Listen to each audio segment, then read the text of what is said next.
ये हो सकता है कि जी। जब 7 बजे का आंकड़ा आएगा या 8 बजे का आंकड़ा आएगा तो उसमें थोड़ी और कुछ वृद्धि हो सकती है। लेकिन देखिए, दो सबसे बड़े कारण हैं।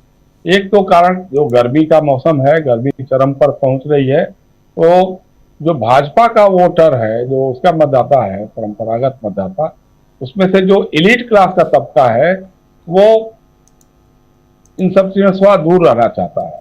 कौन लाइन में जाके लगेगा, उससे अच्छा घर में बैठो, टीवी पर फिल्म देखो, प्रोग्राम देखो, एसी का आनंद लो।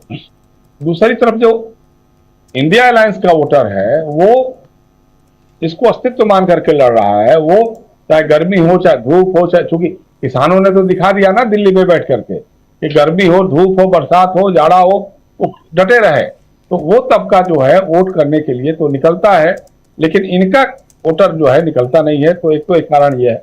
दूसरा कारण है, आरएसएस और बीजेपी के जो समर्पित कार्यकर्ता हैं, वो पिछले 10 वर्षों में अपने को उपेक्षित और मतलब उपेक्षित महसूस कर रहे हैं। चाहे वो किसी भी मामले में हो।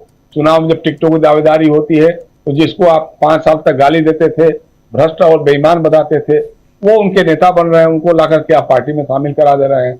आप सोचिए, आप, हम अभी जब पूर्वी उत्तर प्रदेश में थे राजीव जी, जी। ओम प्रकाश राजभर जो इतनी गालियां देते थे भाजपा के बारे में, मुख्यमंत्री आदित्यनाथ के बारे में, या प्रधानमंत्री नरेंद्र मोदी जी के बारे में भी जो बातें बोलते थे, जितनी कड़वी और मतलब गाली गलौज की भाषा में बोलते थे, अब उनको अपना नेता मान करके उनको चलना पड़ रहा भाजपा के लोगों को। उनके बेटे को टिकट दे दिया है, अरविंद राजभर को, वहां हमारे घोषित पार्लियामेंट्री सीट से।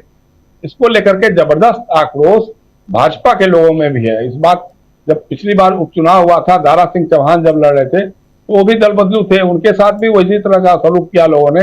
उस समय भी हमने कहा था कि वो 40,000 वोट से हारेंगे। वहां भी जो भाजपा का परंपरागत समर्थक था, मतदाता था, वो उनके लिए एकदम चुपचाप बैठा रहा घर पे, उनके पक्ष में निकला ही नहीं। ये बात इस बार पूरे उत्तर प्रदेश में बड़े पैमाने पर दिखाई दे रही है कि जहां जहां भी इन्होंने टिकट बदले हैं या गलत लोगों से समझौते किए हैं, उनको टिकट दिया हुआ है, तो एक तो उसके खिलाफ में। दूसरा, आरएसएस और बीजेपी के लोग, जैसे मैंने कहा कि सरकारी मामलों में जो नियुक्तियां होती हैं, बाकी सारा काम जो जिनका होता है नहीं होता है, उसको लेकर के ये लोग काफी उदासीन या उपेक्षित महसूस कर रहे हैं। तो वो निष्क्रिय हो गए। जी। जो वोटर्स को लेकर जाते हैं, जो कतार लगवाते हैं, घर घर से निकालते हैं।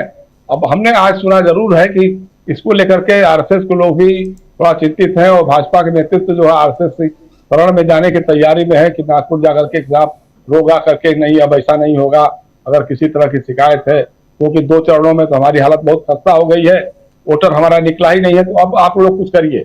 तो हो सकता है कि आगे वाले चरणों में वो लोग कुछ कोशिश करें कि मतदान का परसेंटेज बढ़े और उनके लोग निकल करके आए। तो एक तो ये बात हो गई है। दूसरी बात है, लेकिन जहां देखने में जो आ रहा है, जैसे अखिलेश यादव सही कर रहे हैं, वो उनका ट्वीट सही है कि जो इंडिया अलायंस का मतदाता है, वो उसकी कतारें लंबी दिखाई दे रही हैं। चाहे वो वोटर की पर्चे से लेकर के और कतार में खड़ा होकर के वोट देने के मामले में बहुत सारा मैंने सोशल मीडिया पे देखा, वो यूट्यूब पे लोग चलाते हैं, वो उन लोगों ने बात भी की, तो लोग खुल करके बोल रहे हैं कि भाई हमको जो है बहुत हो गया हिंदू मुसलमान, बहुत हो गया मंदिर मस्जिद, अब जो है सीधी बात है कि अब रोजगार चाहिए, महंगाई पे लगाम चाहिए, भ्रष्टाचार पे रोक लगनी चाहिए। भ्रष्टाचार इतने लेवल तक नीचे से लेकर के ऊपर तक फैल गया है राजीव जी, आप सोच नहीं सकते। पूर्वी उत्तर प्रदेश तो मैं देख करके आ रहा हूँ, जैसे लोग एक एक उदाहरण दे दे करके बता रहे थे। तो अभी की हालत में क्या है कि नौजवान बेरोजगारी से त्रस्त है, जवान अग्निवीर और इस तरह की योजनाओं से लेकर के त्रस्त है, किसान, किसानों से वायदा खिलाफी जो किया उन्होंने पहले कहा कि हम आपकी आमदनी दोगुनी कर देंगे, फिर कहा कि साहब एमएसपी हम आपकी गारंटी देंगे। ये नरेंद्र मोदी जी ने खुद मुख्यमंत्री रहते हुए भी कहा था और बाद में भी कहा था। लेकिन जब किसानों ने एमएसपी मांगना शुरू किया, तो उनके ऊपर आपने ड्रोन से हमले करवाए, आंसू गैस के गोले बरसाए, लाठियां बरसाई। तो इसको लेकर के किसान बहुत परेशान है। उसी तरह से संविधान, अब संविधान को लेकर के एक बहुत समाज का बहुत बड़ा तबका, जिसको लगता है कि साहब उसकी कभी जबान से कोई शब्द नहीं निकलता था, उसको इस संविधान ने बराबरी का हक दिया और कहा कि तुम भी उतना ही बोल सकते हो, तुम भी वही खा सकते हो, अपनी पसंद का रह सकते जी। हो, वोट कर सकते हो, बराबरी का हक दिया। वो संविधान जो बाबा साहब भीमराव अंबेडकर ने तैयार किया था, उसका ड्राफ्ट तैयार किया था, उसको खत्म करने की बात हो रही है। अब देखिए हालत ये हो गई है कि आज प्रधानमंत्री की बातों पे कोई भरोसा करने को तैयार नहीं है। प्रधानमंत्री कह रहे हैं कि नहीं, अब अंबेडकर साहब भी आ जाएंगे तब भी संविधान नहीं बदलेगा। लेकिन भाई इसके दूसरी तरफ यह है कि उन्हीं की पार्टी के जो सांसद हैं और जो पार्टी के उम्मीदवार हैं, जिनके लिए मोदी जी वोट मांग रहे हैं, वो कह रहे हैं कि साहब 400 एमपी हमको चाहिए तभी संविधान हम बदल पाएंगे। मन में आपके है, मन में आपके है कि आप संविधान को बदलना चाहते हैं, लेकिन अब आप ऊपर से कह रहे हैं कि नहीं नहीं संविधान नहीं बदला जाएगा, ऐसा नहीं होगा।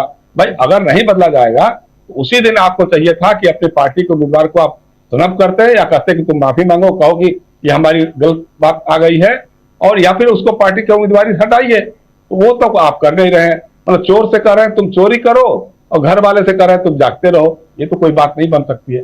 आज हालत इतनी खराब हो गई है 10 सालों के बाद मोदी जी की, जिसकी एक आवाज पे लोग क्या से क्या करने को तैयार हो जाते थे, आज उनकी बात कोई सुनने को तैयार नहीं हो रहा है।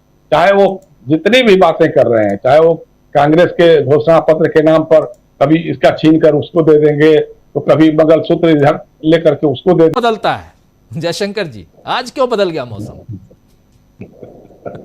अब आप देखिए, प्रधानमंत्री के स्तर पे कोई व्यक्ति अगर सुप्रीम कोर्ट के किसी फैसले को विपक्ष के गाल पर तमाचा बताता है, तो इससे बड़ी नासमझी और उसके आगे का शब्द नहीं कहना चाहता हूं। इससे आगे क्या कह सकते हैं? उस आदमी को सुप्रीम कोर्ट के फैसले की भी समझ नहीं है। भाई जो विधिवेत्ता है, संविधान के जानकार है, न्याय प्रक्रिया के जानकार है, उनकी बात छोड़ दीजिए।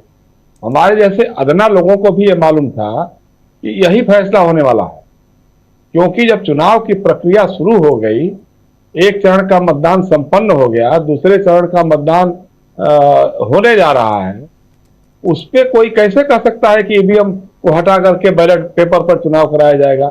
ये तो असंभव जैसी बात होगी ना। तो पूरा का पूरा एकदम ढांचा बदल जाएगा। तो इसलिए मुझे लगता है कि सुप्रीम कोर्ट ने ये बात नहीं कही है।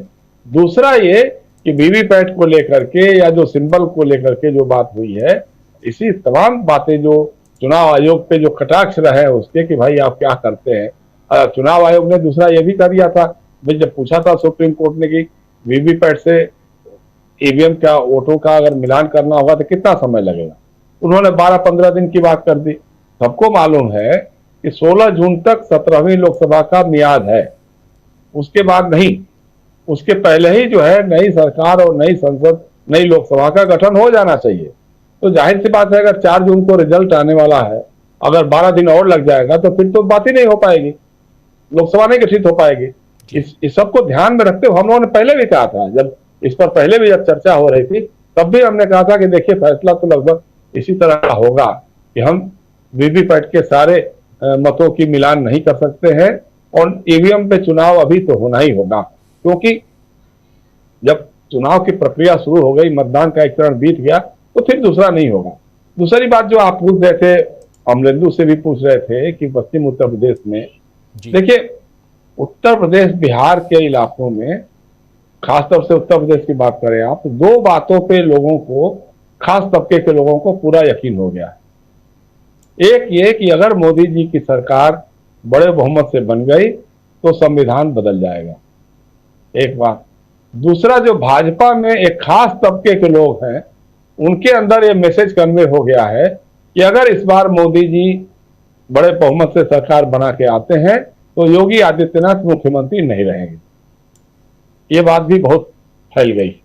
तो जो राजपूतों में जो क्षत्रिय मतदाता है, राजपूत समाज के लोग हैं, राजपूत 2 तरह के होते हैं, एक तो जो क्षत्रिय समाज से आते हैं, दूसरा जो पश्चिमी उत्तर प्रदेश में लोधा लोग हैं वो भी अपने को राजपूत लिखते हैं, राजपूत, लोधा राजपूत कहते हैं। उनकी बात नहीं कर रहा हूं मैं, क्षत्रिय राजपूतों की बात कर रहा हूं मैं। इनके अंदर ये मैसेज कन्वे हो गया कि भाई आदित्यनाथ को अमित शाह जी और नरेंद्र मोदी जी अपने लिए चुनौती मानते हैं, उसमें वो चुनौती पैदा कर सकते हैं। तो एक तो राजपूतों के खिलाफ माहौल पूरा का पूरा बना ही हुआ था जी। उनकी नाराजगी थी, चाहे गुजरात में जो पुरुषोत्तम रूपाला जी केंद्रीय मंत्री जी का जो भाषण हुआ, उन्होंने जो बातें कही राजपूत समाज के बारे में, क्षत्रिय समाज के बारे में, और जिस तरह से वहां एक राजपूत नेता को गिरफ्तारी करते समय उनकी पगड़ी उछाल दी गई, महिलाओं के साथ जो अभद्रता की गई, उसका रोष जो है पूरे उत्तर प्रदेश में, पूरे राजस्थान में और गुजरात के क्षत्रिय समाज में भी बड़े पैमाने पर देखने को मिला है। तो ये जो उसमें कुछ लोग तो भाजपा के खिलाफ वोट करने के लिए निकल के आए, लेकिन बहुत सारे ऐसे लोग हैं जो एकदम भाजपा के अंधभक्त समर्थक हैं। वो लोगों ने तय किया कि हम वोट देने जाएंगे ही नहीं।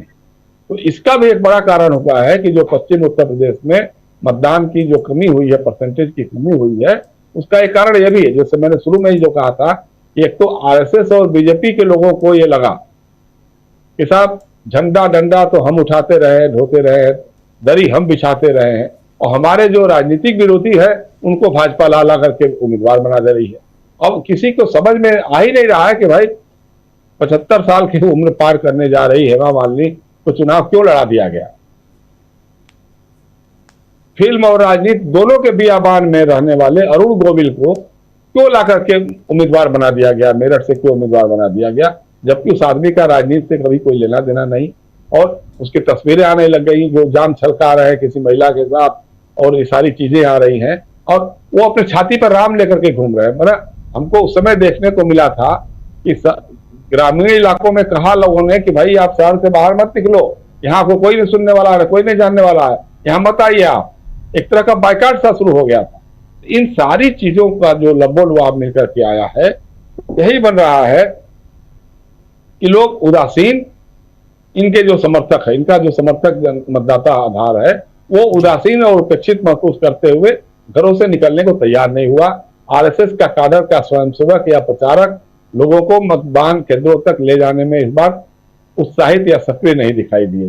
दूसरी बात जो बात हो रही थी बार बार की साहब, उत्तर प्रदेश में कानून व्यवस्था की बात की, बड़ी अच्छी है, बुरी है, जो भी है, आप कल्पना कर सकते हैं। एक तो अखबार, टीवी चैनल तो कुछ दिखाता नहीं, अखबारों में भी क्षण की रिपोर्ट आती है, उसमें कोई दिन ऐसा नहीं है जिस दिन किसी दलित बच्ची के साथ, किसी ओबीसी की बच्ची के साथ या किसी सवर्ण की भी बच्ची के साथ बलात्कार की घटनाएं, हत्या की घटनाएं न होती हूं। आप कल्पना कीजिए कि प्रधानमंत्री नरेंद्र मोदी जी के संसदीय क्षेत्र में काशी हिंदू विश्वविद्यालय की छात्रा के साथ 3 लोगों ने सामूहिक बलात्कार किया।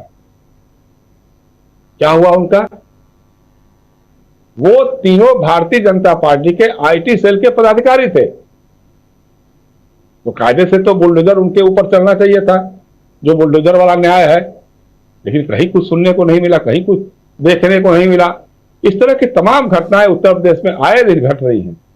अब जो डबल इंजन की सरकार है, जैसे मैंने कहा ना कि योगी जी को हटाने की बात जो चल रही है, लोगों के दिमाग में घुस गया है कि अगर मोदी जी आ जाएंगे तो उनको हटा देंगे, तो नतीजा ये हो गया है कि डबल इंजन की सरकार एक तो जा रही है बलिया की तरफ और दूसरी तरफ जा रही है बागपत की तरफ। अब दोनों एक दूसरे में खींचातानी में लगे हुए हैं, और उसका जो नतीजा हो सकता है वो हमें दिखाई दे रहा है। इसी तरह से चाहे राजस्थान का देखिए, मध्य प्रदेश का देखिए, हर जगह से हम तो समझ रहे थे कि मध्य प्रदेश में इनका काफी मजबूत किला है, अभी भी है, लेकिन वहां से भी जो रिपोर्टें आ रही हैं उसमें बहुत सकून देने वाली नहीं है, भाजपा के नेतृत्व को बहुत सकून देने वाली नहीं है। इसलिए जो है, जो माहौल ऐसा बन गया है, बन रहा है। लेकिन एक बात मैं बार बार कहना चाहता हूं, अब इसमें भी मैंने कहा था कि अपोजिशन के लोगों को भी, इंडिया अलायंस के लोगों को भी बहुत ज्यादा ओवर कॉन्फिडेंट होने की जरूरत नहीं है, क्योंकि ईवीएम में क्या दर्ज हुआ है ये अभी तक किसी को मालूम नहीं है। ईवीएम का पिटारा जब खुलेगा उसमें से क्या निकलेगा ये भी किसी को मालूम नहीं है। और दूसरी बात यह है कि अभी भी 5 चरणों का मतदान बाकी है, जिस पर हम लोग बहुत कह रहे हैं कि मतदाता नहीं निकला, वोटिंग परसेंटेज बहुत कम हुआ।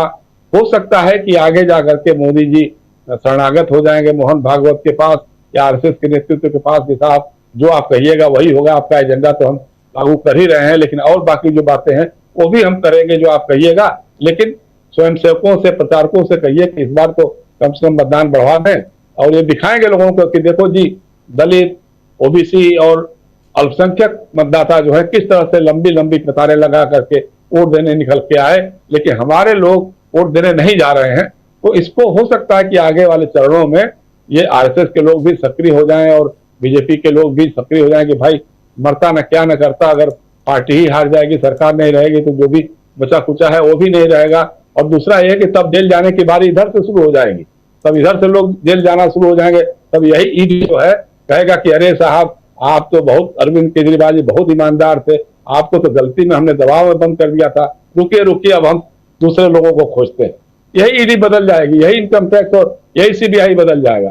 तो ये डर भी लोगों को सता रहा है कि कहीं ना कहीं एक मामला बन सकता है। तो फिलहाल की स्थिति राजीव जी यही है कि जो पहले चरण का जो था उसी तरह के संकेत दूसरे चरण में, बल्कि दूसरे चरण में थोड़ा ज्यादा, क्योंकि दूसरे चरण में इनका सीटें भी इनके पास ज्यादा थी।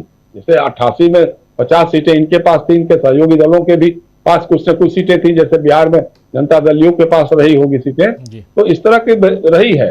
अब उसको देखते हुए इस चरण में अगर इनके खिलाफ कोई माहौल बन रहा है तो वो लॉन्ग लास्टिंग हो सकता है, बशर्ते कि अपोजिशन के लोग ओवर कॉन्फिडेंट ना हो और अपने मतदाताओं को मतदान केंद्रों तक, ईवीएम की मशीन तक पहुंचाना इंश्योर करें, क्योंकि चुनावी मशीनरी में लगे हुए लोग कहीं ना कहीं कोशिश करेंगे कि कतार से बाहर करवा दें, किसी के नाम में कुछ तकनीकी गड़बड़ी दिखा दें, कहीं कुछ कर दें, या कुछ जो दबंग लोग हैं उनको उठा करके बंद कर देंगे या उनको एरिया बदर कर देंगे। इस तरह के तमाम बातें जो सुन रहा हूं मैं लोगों के अंदर से कि हो सकता है अगर इसी तरह का रहेगा तो ये भी कर सकते हैं ये। तो उसकी काट के लिए अपोजिशन को मजबूत